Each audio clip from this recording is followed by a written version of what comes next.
Dear children, आज मैं narration का चैप्टर शुरू कर रहा हूँ और इस चैप्टर के जितने वीडियोज़ हैं, जितने वीडियोज़ बनाएंगे उसको आप ज़रूर देखें। इसमें मैं एक चीज़ नहीं छोड़ूंगा और मेरी गारंटी है कि आपको सिखा कर रहूँगा और सारे नियम जो इसके अंतर्गत आते हैं मैं बताऊँगा, क्योंकि मैं बलिया, जब उत्तर प्रदेश के बलिया ज़िला का इंटर का कॉपी मैं 18 मार्च को चेक करने गया था, तो वहाँ मैं कॉपी जब चेक किया तो देखा कि एक भी बच्चे, 2-3 बच्चे एक आध गुट सही बनाए थे, कोई भी बच्चे नरेशन सही नहीं बनाए। तो मैंने सोचा कि उत्तर प्रदेश की अंग्रेजी की स्थिति बहुत ख़राब है, इसलिए मैं सोचा कि अब मैं वीडियो बनाऊंगा और कभी ग्रामर कभी इंग्लिश ट्रांसलेशन का बनाता रहूँगा। आज मैं नरेशन शुरू कर रहा हूँ।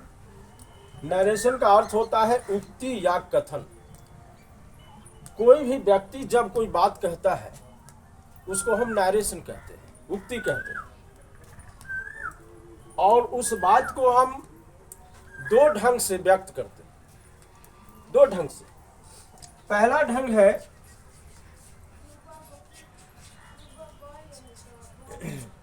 कि जो व्यक्ति कुछ बात कहता है उसको ज्यों की त्यों हम बोल देते हैं। जैसे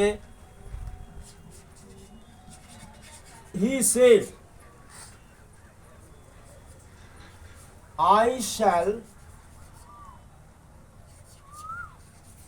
go to Patna,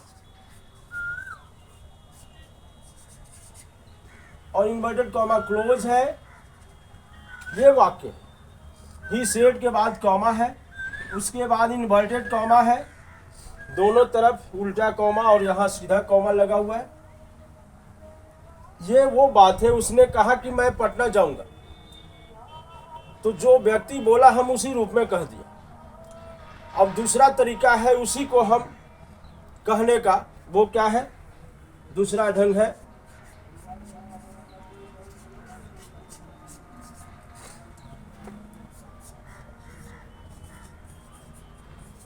he said that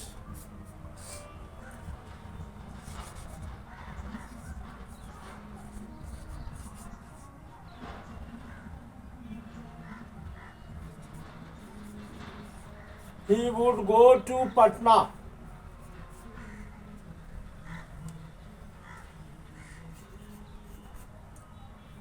He said that he would go to Patna. उसने, इसका हिंदी बोले तो उसने कहा कि वह पटना जाएगा। ये दो तरह से हमने कहा इसको। जब हम ज्यों की त्यों बात को कह देते हैं, उसी को हम पहले ढंग वाले को ही कहते हैं डायरेक्ट स्पीच। Direct speech. और जब ग्रामर के अनुसार कुछ परिवर्तन करके वाक्य को हम रिप्रोड्यूस करते हैं तो उसको कहते हैं इनडायरेक्ट स्पीच। इसको कहेंगे इनडायरेक्ट स्पीच। तो डायरेक्ट स्पीच में ज्यों की त्यों हम दूसरी की कही हुई बात कह देते हैं, और इनडायरेक्ट स्पीच में कुछ परिवर्तन करके, ग्रामर के नियमों के अनुसार कुछ परिवर्तन करके हम उसमें व्यक्त करते हैं, उसको हम इनडायरेक्ट स्पीच कहते हैं। इसको अच्छी तरह समझ लें।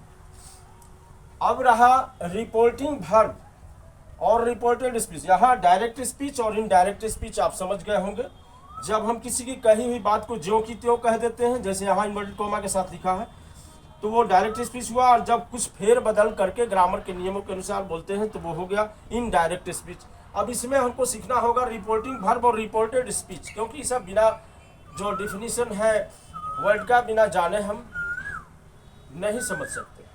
इसलिए पहले इसको बैकग्राउंड बता रहा हूँ ताकि इसको समझें। रिपोर्टिंग वर्ब का मतलब हुआ इन्वर्टेड कॉमा। यह इन्वर्टेड कॉमा के अंदर जो वाक्य है उसके बाहर का वाक्य का वर्ब रिपोर्टिंग वर्ब कहलाता है।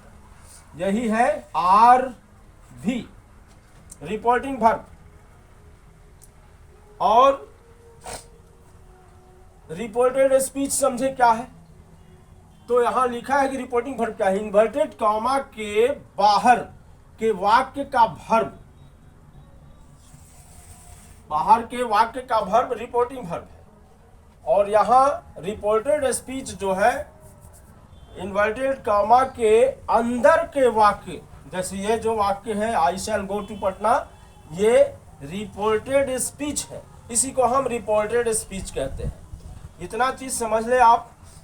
तो आज हम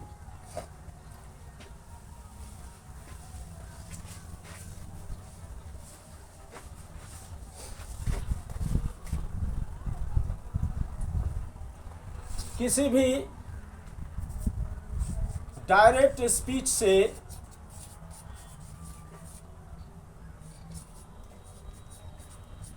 इनडायरेक्ट स्पीच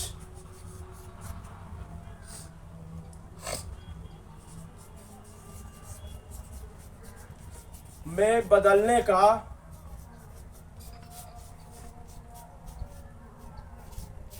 तीन मुख्य परिवर्तन होते हैं। कौन कौन से होते हैं, अब इसको सीखेंगे। डायरेक्ट स्पीच से इनडायरेक्ट स्पीच में बदलने के लिए हम तीन मुख्य परिवर्तन करते हैं। वो क्या है, वो चीज है पहला चेंज ऑफ प्रोनाउन या पर्सन, जो बोले पहला। दूसरा है change of tense,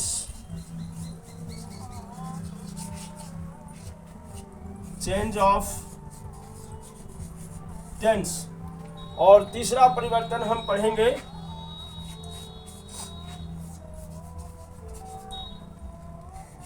change of other parts of speech.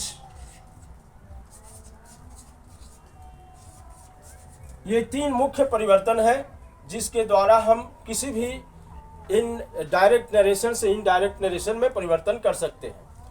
अब इन तीनों को हम अलग अलग पढ़ेंगे, वीडियो लंबा हो जाएगा इसलिए मैं छोड़ रहा हूं। अब कल मैं नेक्स्ट वीडियो में इसके तीनों का अलग अलग नियम मैं बताऊंगा, इसको आप देखें। जब एक वीडियो के बाद दूसरा देखेंगे, नरेशन आपको सिखा कर रहूँगा, ये मेरी गारंटी है। धन्यवाद।